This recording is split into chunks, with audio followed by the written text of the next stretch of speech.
মোহাম্মদ হারুনুর রশিদ, যিনি ডিবি হারুন নামে পরিচিত, দেশের আইনশৃঙ্খলা পরিস্থিতি নিয়ন্ত্রণের পাশাপাশি নানাজনকে ভাত খাইয়ে টাইমলাইনে এসেছেন তিনি। সামাজিক যোগাযোগ মাধ্যম ও নেটিজেনদের মুখে মুখে বেশ পরিচিতি পায় হারুনের ভাতের হোটেল নামে। তবে নেটিজেনদের এসব মন্তব্য হারুন ইতিবাচক হিসেবেই দেখছেন। সম্প্রতি কোটা সংস্কার আন্দোলনে বৈষম্য বিরোধী ছাত্র আন্দোলনের 6 সমন্বয়ককে নিরাপত্তা হেফাজতে নেন তিনি। এতে সামাজিক যোগাযোগ মাধ্যমে তীব্র সমালোচনার মুখে পড়েন হারুন। এখানেই শেষ নয়, 6 সমন্বয়কের আত্মীয় স্বজনদের সঙ্গে ডিএমপির গোয়েন্দা বিভাগের কার্যালয়ে খাওয়ার ভিডিও সামাজিক যোগাযোগ মাধ্যমে ভাইরাল হলে আবারও সমালোচনা হয়। ডিবি কার্যালয়ে তুলে নিয়ে খাওয়ানোর ছবি প্রকাশ করাকে জাতির সঙ্গে মস্কারা বলে মন্তব্য করেন হাইকোর্ট।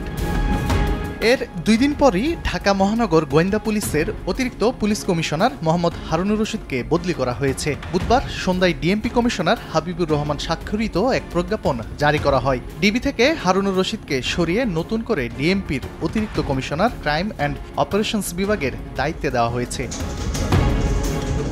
2022 সালের 13 জুলাই ঢাকা মহানগর গোয়েন্দা পুলিশের প্রধান হিসেবে দায়িত্ব পান তিনি। এর আগে 2021 সালের মে মাসে যুগ্ম পুলিশ কমিশনার হিসেবে গোয়েন্দা বিভাগে পদায়ন হয় তার। ঢাকা মহানগর গোয়েন্দা পুলিশের নতুন অতিরিক্ত কমিশনার হয়েছেন মোহাম্মদ আশরাফুজ্জামান।